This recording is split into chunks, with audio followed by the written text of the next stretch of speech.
week 6 of the fantasy baseball season, and here's a few hitters I look to sell and trade this week. The first hitter, Profar of the San Diego Padres. So Profar, what a season it's been for him, no doubt about it, in the early going. And this guy, throughout his career, he's been at 230, 250 hitter range. So far this season, hitting 344, 5 home runs, 25 RBIs, 21 runs scored, 2 stolen bases, a 344 average, and a 430 on base. Obviously, I don't believe this is going to hold up for Profar.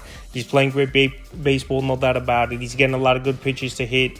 Where when you got to line up with guys like Manny Machado, Fernando Tatis, Luis Arraez, and the Bogarts, Hung Sung Kim, you're going to get good pitches to hit. And that's been the case here for Profar. But like I said, I don't see it keeping up, and especially the last 2 weeks. 3 homers, 12 RBIs, a stolen base, 11 runs scored, a 417 average, and a 463 on base. Profar, he's playing great baseball.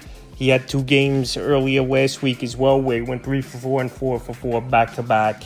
And he's just been a hit machine. But like I said, he's been a career 230, 250 hitter range is Profar. And I don't see it keeping up, and he's never been a big power guy as well. April 30th versus the Reds, 3 for 4. May 1st versus the Reds, 4 for 4, run, 2 RBIs. May 3rd at Arizona, 0 for 3 with a run. May 4th at the Arizona Diamondbacks, 3 for 4, homer, 2 RBIs, 2 runs scored. May 5th at the D-backs, 1 for 4.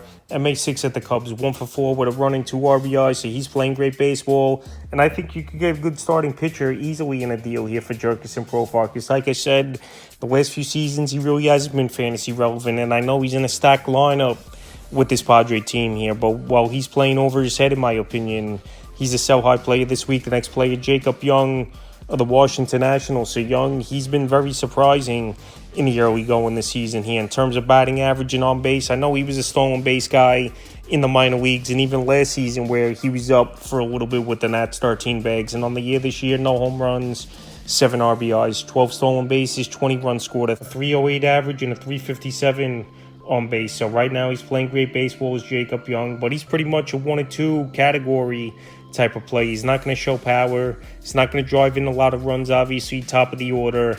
And he's just going to steal bases, put the ball in play, and score runs for the most part, which is fine, obviously. But right now, if you could pick a guy up like Young, who's still out there in 48% of fantasy leagues, and flip him in a deal for a pitcher, I think that's a good move for fantasy owners. May 1st at the Rangers, 1 for 3. May 2nd at the Rangers, 0 for 2. May 3rd versus the Jays, 1 for 2 with a run. And May 5th versus the Blue Jays, 1 for 4 with 3 runs. So right now, like I said, he's been a catalyst, top of the order. Jacob Young, we know he's a speedster where he could easily steal 30, 40 bases this year. But besides that, I don't think he's really going to bring much to fantasy owners. And I don't think his batting average is going to stay above 300. So right now, well, he's off to a nice start the first month and a half of the season. He's a sell-high hitter this week. Next hitter, Max Muncy of the Los Angeles Dodgers. So Muncy, we know he's a power hitter.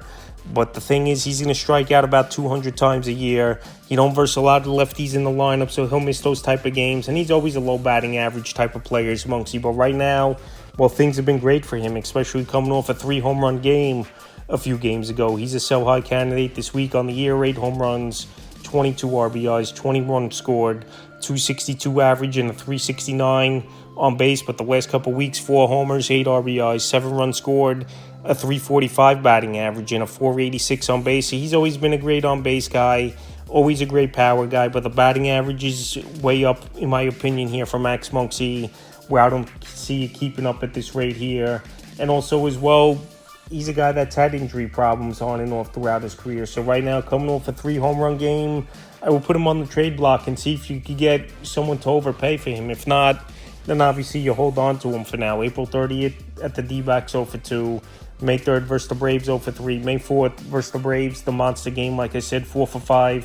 3 homers, 4 RBIs, 3 runs scored. And May 6th versus the Marlins in that one, he was 1 for 3. So Max Muncy playing great baseball. This Dodger team really starting to get things going as well now, winning 5 games in a row. So Muncy, he's a sell-high candidate coming off a big game. Next hitter, Alec B of the Philadelphia Phillies. Alec B, what a tear he's been on, and the best hitter all around in fantasy baseball in the early going this season. So Bohm, he just continues to go out there and hit at a crazy rate for Philly. 4 home runs, 32 RBIs, 19 runs scored, a stolen base, a 360 average, and a 430 on base. Alec Bohm was on the list last week, and he's on it once again. And he's a guy that obviously was a former top prospect for this Philadelphia Philly team 3-4 seasons ago, and now it's finally come to fruition for him. But like I said, this average over 350 isn't going to last for him, in my opinion. The power, he'll hit 15, 20 home runs, I believe, here is Alec B. But right now, well, he's white hot, and like I said, a top hitter in fantasy baseball. He's a sell high this week here for B. So the last few games for Alec B: May 1st at the Angels, 1 for 4. May 3rd versus the Giants, 1 for 4, run, an RBI. May 4th versus the Giants, 1 for 1, 2 runs, an RBI. May 5th versus the Giants, 1 for 4 with a run. And May 6th versus the Giants, 0 for 4. So the last 3-4 games, he's starting to cool off a little bit in terms of getting multiple hit games.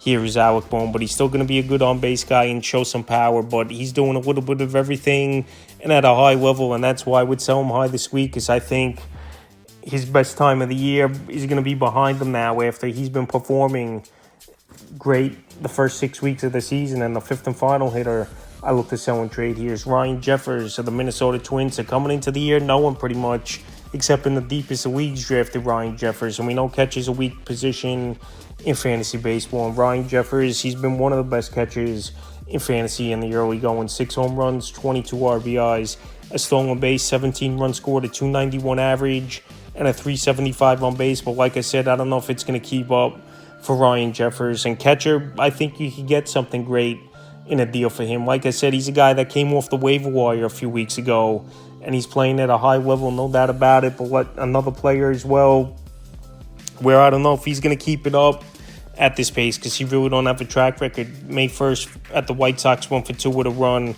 2 RBIs. May 3rd versus Boston, 1 for 4, 2 ribs. May 4th versus the Red Sox, 1 for 4. And May 5th versus the Red Sox, 1 for 5 with a homer and an RBI. So he's got pop, no doubt about it. He's driving in runs, and he's either batting first or third usually for this Minnesota Twin team. He is Ryan Jeffers. So I'm not saying put these guys on the block and trade them for anything just to make a trade. But if you could get someone to overpay, obviously, or get a fair deal where you need a pitcher and they need a catcher, something along those lines, then you sell them high this week. So that's a few hitters I look to sell and trade for week 6 of the fantasy baseball season.